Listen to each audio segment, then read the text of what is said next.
EA, voted the worst company in America multiple times, has published a new game called Star Wars Battlefront 2, and this game has apparently some features that are not so liked, as you will have noticed by the controversies that have come up.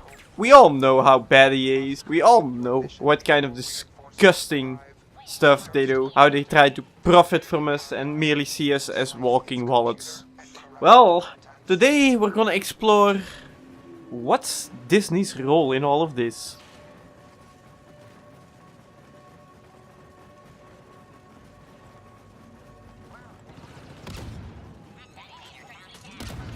Whelsko here, and as you may have already noticed, these controversies of Battlefront 2 doesn't seem to end, even getting the most downed comment in the history of Reddit. This shit is going down, and whether EA will come out of this is a question, but although I have my feelings towards EA for a number of reasons, there is a reason that I'm making this video.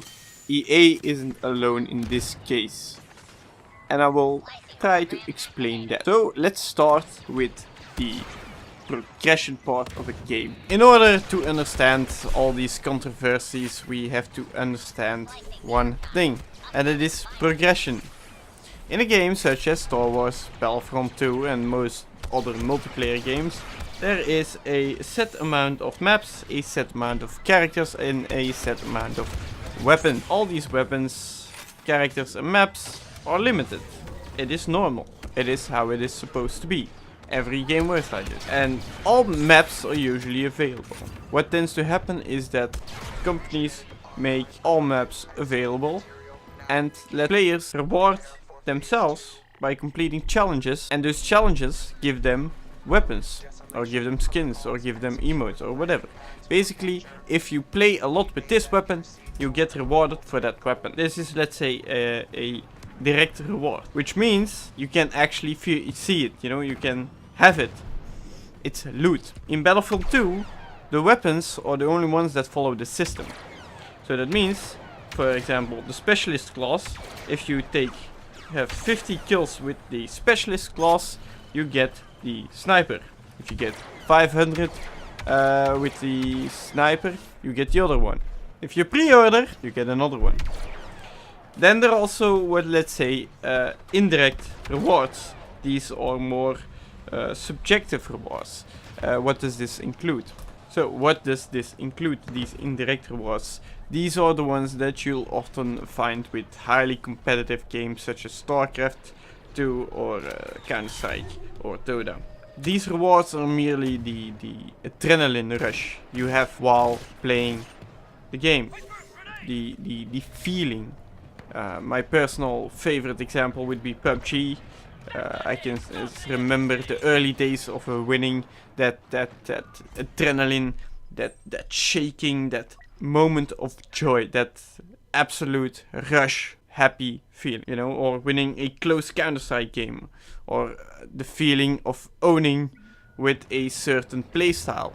These are all indirect rewards. These depend on player to player, and these are usually pretty influenced by the gameplay and the balance or your team. Playing a game like this is always more fun with your team. Those are the two rewards. What we need to know about these two is these are the reward mechanisms of our brain when we are playing games. We do something, we get either one of the rewards. We feel great, we feel powerful because we just unlocked the tank, or we feel strong because we can sit in the AT&T, or we feel the force because we can finally play as Darth Maul, or we feel incredible because we're fucking Yoda, or we are like Yoda, you know, that little green guy jumping around, hacking, slashing everything, healing his teammates.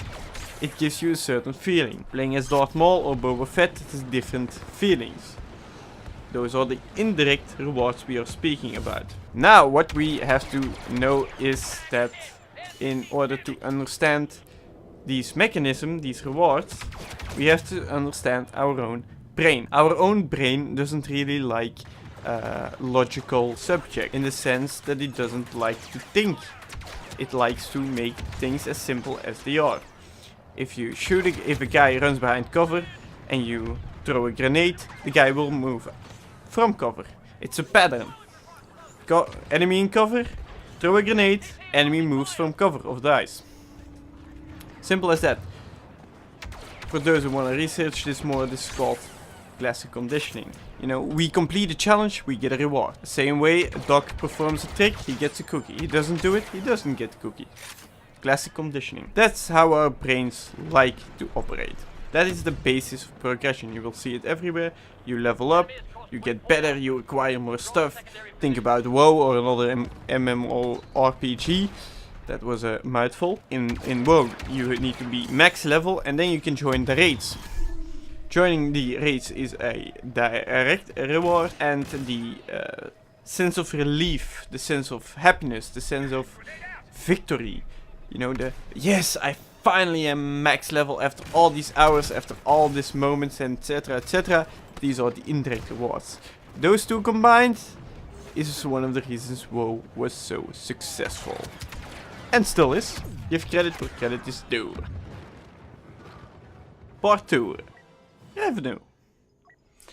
As a businessman and somebody who respects the work, life ain't free as they say, I expect nothing else than for a company to make money off something where they worked hard at for the past 2 years in this case. In this case, the revenue is made by a so-called entry fee. So that means the base price you pay in order to be allowed to install the game and to open it up and play it is around 60 euros. That's one of the revenue sources. Then comes the real nasty part. EA dropped the season pass for this game. It's an incredible move. No more season pass, no more split player base. Everybody's happy, you pay at the start and you can play all the way with all the free updates that's about to come. Now of course, since EA is getting close to the devil by now, there was a catch involved. This catch is what we call loot boxes. Loot boxes are a form of microtransactions. The term microtransactions. This means nothing more than microtransactions. Of course, many microtransactions add up to a microtransaction. In these loot boxes you can find all kinds of lovely skins, emotes and other cosmetic items. The fuck up in this case, excuse my language, is whereby you can receive skills or abilities called star cards that give you a significant advantage over other players of the exact same skill level. Meaning it isn't balanced anymore, which can lead to those indirect rewards of earlier being frustration, anger, rage quit.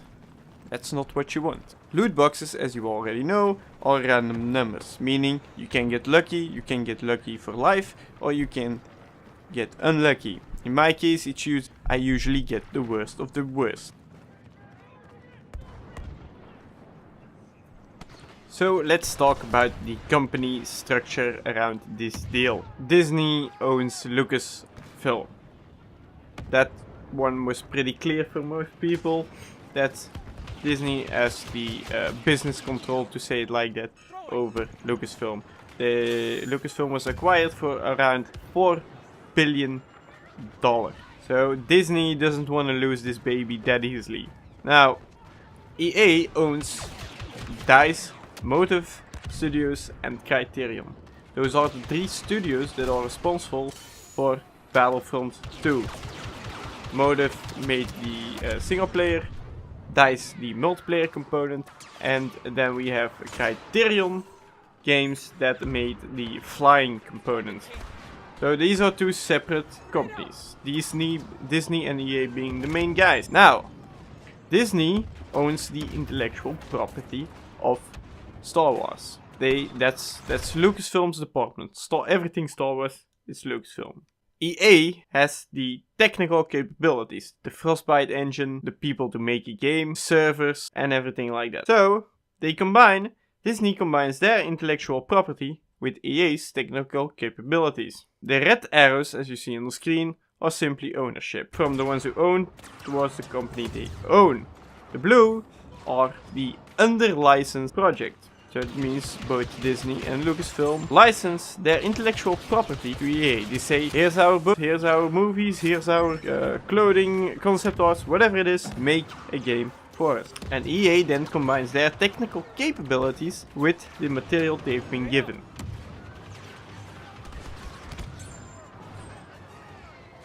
So, how does this all tie into each other? It's a great question. The main Star Wars is a beloved franchise. It is an incredible franchise. It has a lot of books, a lot of movies, a lot of toys. You name it. Everything that is basically entertainment, Star Wars has it. Disney knows that. So they basically asked EA, hey EA, can you make us a game of our franchise? And EA, of course, why not? So they give the stuff to their technical teams to make it happen. Now, what is the problem with this whole fiasco? Progression is basically what keeps people hooked in. The more people can progress, the more likely they will play it long. It's not the only factor, of course, but it's a big factor. Star Wars is in the hearts of many people. It has high expectations. EA decided to do a complete 180 and make it a pay-to-win game. So you pay $60 first, and then you make it pay to win. If you buy the pre-ordered $80 version, you get a direct advantage over players who buy the €60. Those players with the €80, they get all kinds of lovely epic cards in the game, as they would call. That's one thing. Second thing is, the progression is directly tied to the loot boxes. Meaning, every time you level up, ta-da! You get some rewards. But as I said earlier, instead of completing a challenge, you basically, every time you achieve something, you earn something else to get to the loot boxes. So basically, it's a little bit more complicated, but the basic gist of it is every time you do something, good behavior, that makes you better as a player, you get to open a loot box. And as soon as you open the loot box and you hit the jackpot, that's when things are going to start freaky. Because as I said before, your brain likes to work with patterns. In other words, you pull the lever, you open the box, pooh, the loot box opens and you hit the jackpot. And as you will see in the example, you know, there's more flashy sounds, there's more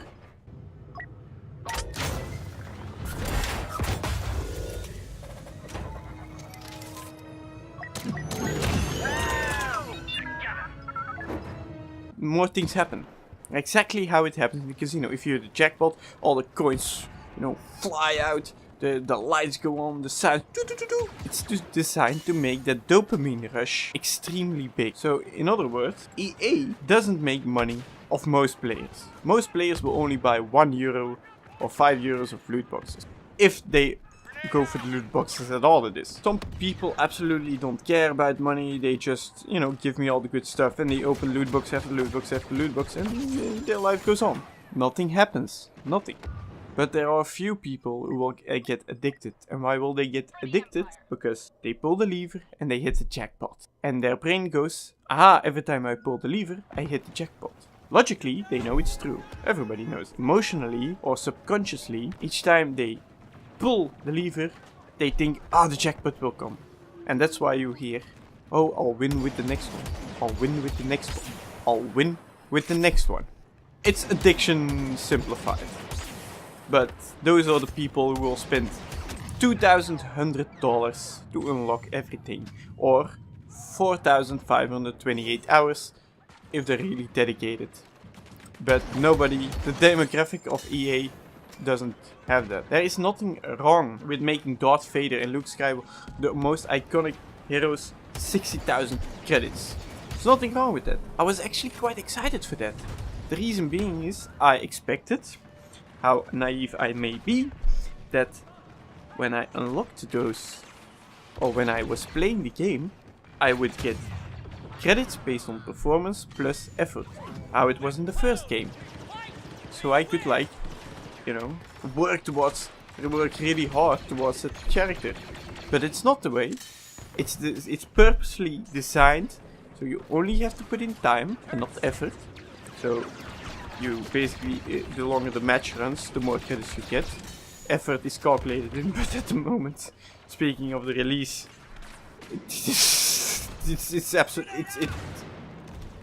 it's nothing. So basically I have to put in hours upon hours upon hours. I can just AFK the whole if I wanna really farm everything. But playing good absolutely doesn't make a difference. And of course we all want to progress, and some people have, this is going too slow, this is going too slow. The casual gamer who doesn't really check it, and then they will go for the loot box. I will put up a great quote of one of the developers, or at least the big guys. This is from the CFO, basically the guy who is in charge of the money. Improve their experience and monetize that along the way. The consumer doesn't mind, as they are getting a chance to go deeper and spend longer within the game than they ever did before. Basically, they're trying to hook you on progressing the game, on making that experience as best as they can, so that they can put in those loot boxes, so you get hooked on those loot boxes at the same time. And as I said before, they sure as hell are absolutely clear. They know exactly that their demographic is also guys of 13 years old. They know that. And those guys will spend $80 of their Christmas money to try to get good stuff so they can impress their friends. There are all kinds of reasons why people want good loot. Either to become better in this case, or to have status, or to be show off, or they just enjoy the game as much as possible. But there are more than enough reasons, especially for vulnerable young adults who also are going to play this game, to want to maximize their progress.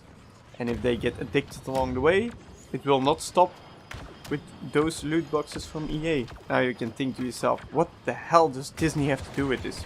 Star Wars is the most valuable franchise in the entertainment business. Disney has complete control, absolutely complete control over their intellectual property, or Lucasfilms, depends.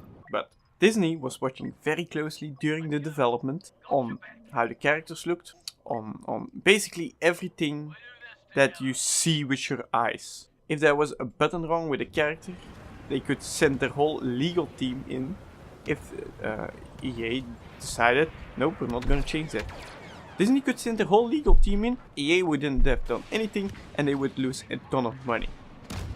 Disney is a $60 billion company, EA 5 billion, 12 times. There's no excuse for EA to get out of that one. Star Wars is protected by Disney, and EA will listen. Now the question is, how does Disney get away with it? Did they only watch on the intellectual property, and did they only see how it was? And they were like, we don't know anything about games, let you do it. It seems very strange to me that Disney knew absolutely nothing, but absolutely nothing about what it was going on behind the scenes and what was going on with the financial plan. I'm pretty sure that Disney decided when they gave out the game, can we see your financial plan? Can we see your business plan? It might be that it's not. But if I would outsource the most valuable IP in the world, I would at least want to know how that would benefit my corporation. Disney throwing EA under the bus. So either two choices happen. Either Disney threw EA under the bus and they can deal with the PR nightmare while they still cash in. Or Disney had no clue and EA basically went around their back. I will leave that for you to find out.